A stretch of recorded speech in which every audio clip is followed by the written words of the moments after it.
On March 11, 2011, at 2:46 in the afternoon, Northeastern Japan was moving through an ordinary Friday. Classes were ending in Sendai. Fishing crews were unloading the day's catch.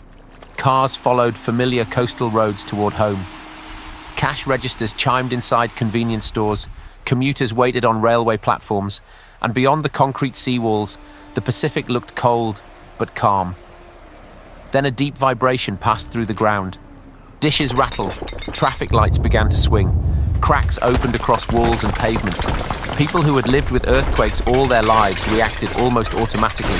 Get beneath a table, open the doors, shut off the gas. But the shaking did not fade. It grew heavier, broader, and more violent, as though the entire island were being pulled sideways. Buildings swayed for so long that time itself seemed distorted. Japan was experiencing the strongest earthquake ever recorded in the country, but the most destructive part of the disaster had not yet reached the shore. Far beneath the Pacific, a vast section of the seafloor had ruptured along the Japan Trench.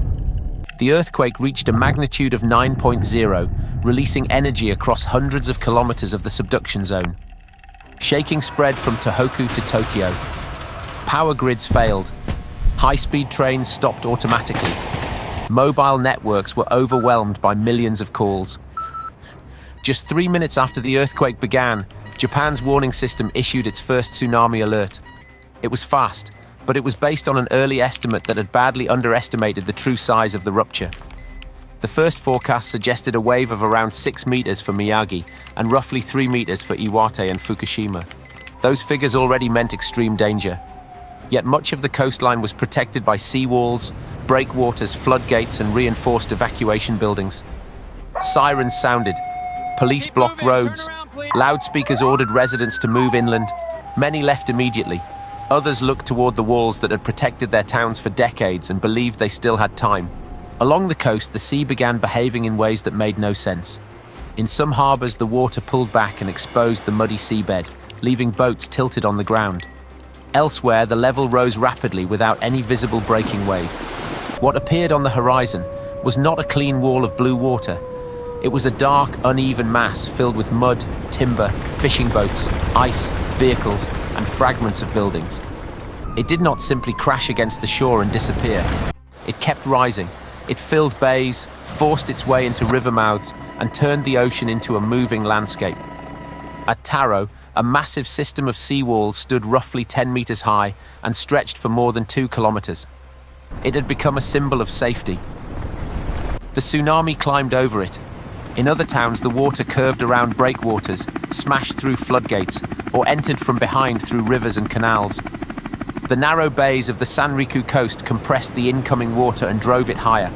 In some places, the run-up would later be measured at nearly 40 meters. Then came the moment when the disaster became far worse than the warnings had suggested. The first surge was not the end. Water continued pouring over the defenses, spreading through streets and transforming entire neighborhoods into rivers of wreckage. Houses were lifted from their foundations and driven into one another. Cars spun through black water. Fishing vessels were carried between apartment blocks.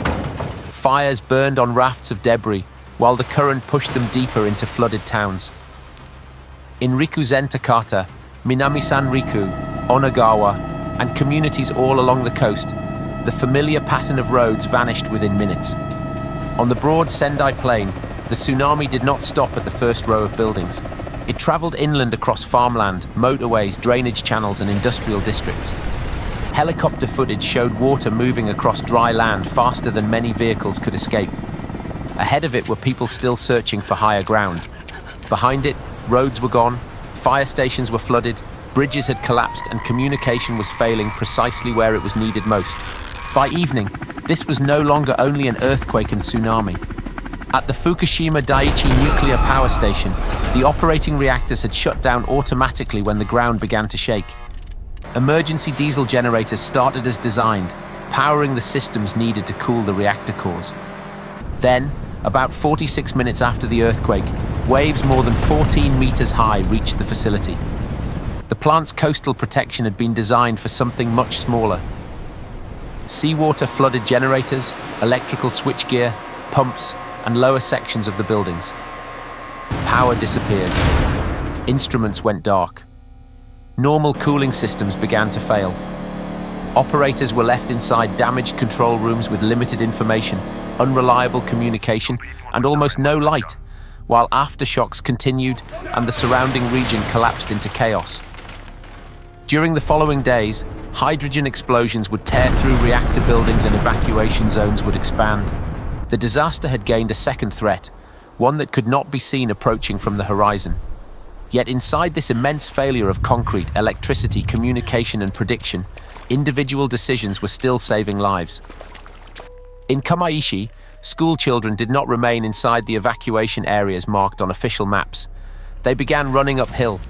When the first location no longer seemed safe, they moved higher. Older students helped younger children. Teachers guided the groups, and residents who saw them fleeing joined the evacuation. Some pupils had already returned home when the earthquake struck, but they remembered the rule they had been taught. After strong coastal shaking, do not wait for your parents and do not return toward the sea. Go uphill immediately. Their survival was not a miracle. It was the result of years of preparation and one crucial idea, that no predicted boundary should be treated as absolute. More than 3,000 school children in Kamaishi survived. Across the region, people pulled strangers onto rooftops, carried elderly neighbors toward higher ground, and directed traffic away from the water. Not everyone made it, but thousands lived because someone acted before certainty arrived. When the water finally began to retreat, it dragged cars, homes, trees, boats, and bodies back toward the ocean. Night fell over a coastline without electricity, heating, or reliable communication. Streets had become fields of shattered timber and twisted metal.